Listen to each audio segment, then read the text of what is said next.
राधे राधे। श्री हरदास। जय श्री श्याम। कैसे हैं आप सब? आशा करते हैं कि आप लोग स्वस्थ होंगे, मस्त होंगे। पता है, आज मेरे अंदर प्यारा सा भाव आ रहा था। मैंने सोचा क्यों ना वो भाव आपके साथ शेयर करी जाए कि जैसे कि हर मनुष्य के जीवन में अपने परिवार को सृजन करता है। तो ठीक है, तो जैसे उसके पहले अगर लड़की हो जाती है तो लड़की होने के बाद फिर वो अपेक्षा करता है कि क्यों ना एक मेरे पुत्र प्राप्ति हो जाए। भले उसके एक लड़की के बाद दूसरी लड़की के बाद तीसरी लड़की हो जाती है, तब भी वो अपने परिवार का कि हमारे वंश को कौन आगे चलाएगा, उसके लिए एक लड़का तो होना आवश्यक है। इसके लिए वो लड़की पे लड़की करके एक पुत्र की प्राप्ति की कामना ही तो वो सृजन करता रहता है। लेकिन वहीं पर आपको ज्ञात होगा ये चीज़ कि श्री कृष्ण भगवान के उनके लीलाओं से आप भली भांति परिचित होंगे। जैसे कि सब लोग कहते हैं ना, श्री कृष्ण भगवान के 6108 रानियाँ थीं उनकी। तो जब हमारे ठाकुर जी गृहस्थ जीवन में प्रवेश करे थे तो उस समय जो उनकी जितनी रानियाँ थीं उनके 10-10 पुत्र की हुए थे, सबके 10-10 पुत्र हुए। तो श्री कृष्ण भगवान सोचने लगे कि अरे, इनके तो सबके 10-10 पुत्र हुए, तो हमारे जीवन का तो अभी अंश रहा ही नहीं। हमारे जीवन में किसी चीज़ की कमी है, और वो थी पुत्र की कमी। इसीलिए 16,108 रानियों को 10-10 पुत्र की प्राप्ति के बाद सबको 11वें जो उनका बच्चा हुआ वो सबकी एक-एक पुत्री हुई। ठीक उसी तरीके से जैसे कि हर मनुष्य अगर एक-एक लड़की के बाद में अगर पुत्र की कामना करता है, ठीक है, तो उसी तरीके से क्यों मनुष्य ये नहीं करता कि अगर मेरे लड़का हो गया पहले तो दूसरी संतान मेरे लड़की ही हो। अगर मैंने बहुतों को अपनी इन्हीं आँखों से देखा है, अपने परिवार में भी देखा है, आसपास के माहौल में भी ये चीज़ देखा है हमने कि जिनके एक पुत्र होने के बाद वो आराम से फ्री हो गया, अब तो जो कुछ होना है हो जाए प्रभु, अब कोई चिंता नहीं, कोई गिला शिकवा, कोई शिकायत नहीं। अगर एक पुत्र हो गया, अगर उसके बाद में एक पुत्र फिर पुत्र हो गया उसके, तो बिल्कुल टेंशन फ्री, अब तो हम भैया छुट्टी हो गया, अब हमारे कोई मतलब नहीं है। एक पुत्र के बाद या 2 पुत्र के बाद पुत्री की कामना बिल्कुल करते ही नहीं है। जितनी लालसा उनको रहती है कि हमारे जैसे हमें पुत्री के बाद अगर मेरे एक पुत्र हो जाए, उतनी अगर उनको कामना रहती है, तो वो पुत्र के बाद क्यों नहीं उनकी कामना रहती कि मेरे एक पुत्र भी हो जाए? क्यों नहीं उसका करते हैं? कि लड़कियां क्यों इतनी बोझ बनती हैं? उनको ये नहीं पता होता है कि यहाँ तक कि उनको ये नहीं पता होता है कि ये जो लड़कियाँ को आप अपने पेट के अंदर ही ख़त्म कर देते हैं, ऐसा बिल्कुल नहीं करना चाहिए, क्योंकि यही लड़कियाँ दोहता कहलाती हैं। अर्थात कहने का मतलब ये है कि जैसे जो लड़की घर में अपने जन्म लेती है, वही लड़कियाँ यहाँ अपने पिता के पास रहती हैं, वहाँ घर तो स्वर्ग बनाती हैं साथ में, और वहाँ पे मान मर्यादा भी रखती हैं। लेकिन जहाँ पे उनका विवाह हो जाता है, वहाँ पे भी वो स्वर्ग बनाती हैं। कहने के मतलब है कि दोनों कुल को चलाती हैं, और जहाँ बेटे होते हैं वो सिर्फ और सिर्फ अपने कुल को चलाते हैं।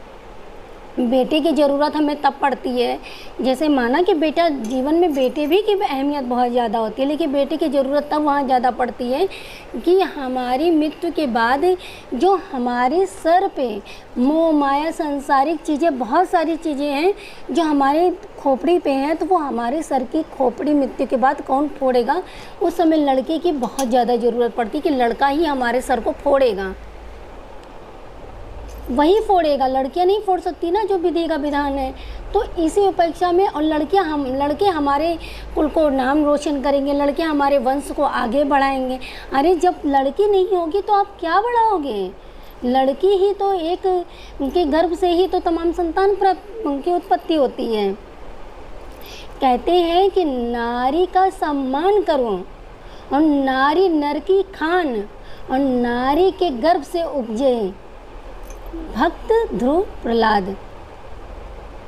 इसीलिए बहुत लोग करते हैं कि अपने बच्चे की जांच करा लेते हैं, अल्ट्रासाउंड वगैरह करा लेते हैं कि लड़की हो तो, लड़का हो तो अच्छी बात है, लड़की हो तो ख़त्म ही कर दो। अरे कुछ कुछ घर में तो मैंने देखा है कि 4-4 लड़कियां हो जाती हैं, लेकिन इतनी सामर्थ्य नहीं होती है उनमें कि फिर भी वो कर सकें, बच्चों का पालन पोषण कर सकें।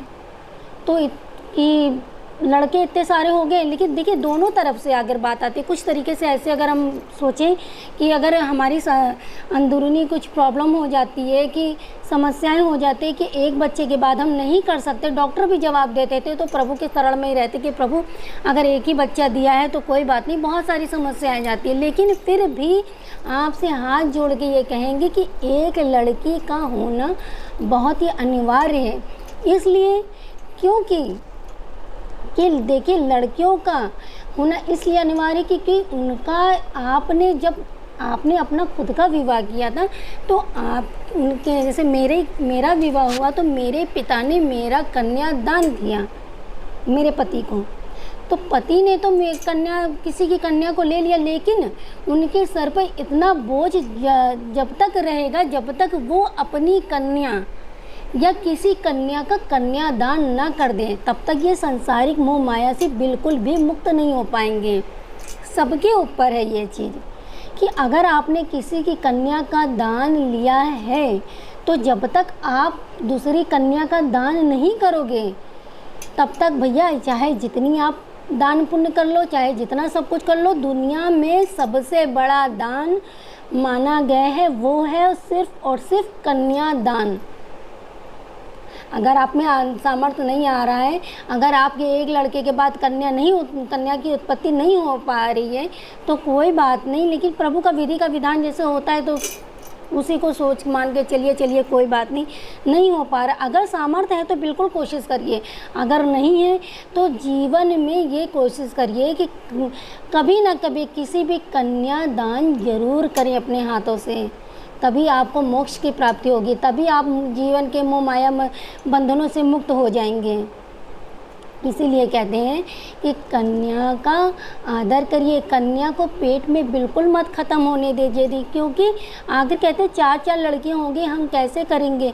तो जो चारों लड़कियां हैं वो आप उनको बोझ मत समझिए। लड़कियां जो होती है ना वो सब अपनी किस्मत को लेके आती हैं, वो आपसे कुछ नहीं मिलेंगी, लेकिन उनकी किस्मत में जो होगा वो लेके जाएंगे। भले आप कर्जा लेके करिए, भले आप किसी से अपना ज़मीन जायदाद कुछ भी करके करिए, लेकिन लड़कियों को जो भाग्य में होगा वो लड़कियां अपना लेकर ही जाएंगी। सारी लड़कियां अपना किस्मत बना के लेके आती है, खुद ही प्रभु उनकी जुगाड़ करके भेजते हैं कि किस तरीके से उनका पालन पोषण होगा, किस तरीके से उनका विवाह संपन्न होगा। और एक बात हम आपको ज़रूर बताना चाहेंगे कि जब भी आप कन्यादान करें या जब आप अपनी लड़की का विवाह करें, तो विवाह से पहले लड़कियों की कहते हैं ना, लड़कियां साक्षात लक्ष्मी का रूप होती हैं, तो जो लड़कियों की सफ़ेद कपड़े बिछा कर या जैसे भी हो उनके पैरों की छाप जरूर ले लीजिए। जो लक्ष्मी हमारे घर में रह रही है ना, वो दूसरे घर में जा रही है, तो हमारे घर में जो रह रही है वो लक्ष्मी हमारे घर पे रहे, बिल्कुल ख़त्म ना होने पाए। वहाँ जाए तो वहाँ अच्छी बात है, क्योंकि उसके चरण तो वहाँ जा ही रहे, लेकिन वो तो ससुराल चली जाएगी। लेकिन जो मैके में है उसके पैरों की छाप लेकर उसको सदैव अपने लाकर में करके रख लीजिए। लड़कियों की कन्या की जो छाप होती है ना पैरों की, वो हम बता नहीं सकते, वो एक पिता और एक माता ही समझ सकती है इस चीज़ों को, एक जीवन में कन्या का क्या महत्व होता है।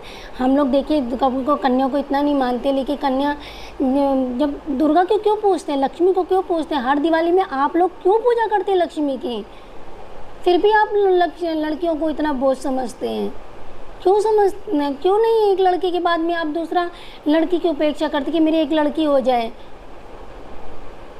लड़कियों की हर कोई करता, लड़का होता अच्छी बात है, लेकिन एक जीवन में लड़कियां होना बहुत ही ज़्यादा ज़रूरी है। लड़कियों को बोझ मत समझिए।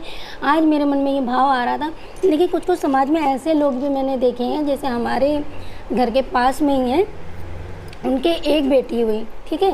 बेटी होने के बाद उन्होंने खूब सारे पटाखे जलाए। मोहल्ले वाले देखे, अरे वाह कितने ज़्यादा, मतलब सोचा कि लड़का हुआ होगा, लेकिन पता चला तो लड़की थी। लेकिन क्या लड़की में इतने सारे पटाखे जला रहे हैं। चलो कोई बात नहीं, पहला बच्चा अच्छा होता है। दूसरी बार बेटी हुई, उससे भी ज़्यादा पटाखे जलाए। तो फिर मोहल्ले वाले कहने लगे, अरे दोबारा बेटी हो गई, लो इतने ज़्यादा पटाखे देख रहे हो, जैसे महाराज जी के कोई लड़के हो गए हों। अरे तो आप क्यों, इतनी समाज इतनी है कि बस हम बता नहीं सकते। अरे आपका क्यों पेट दर्द हो रहा है, करने वाले वही हैं।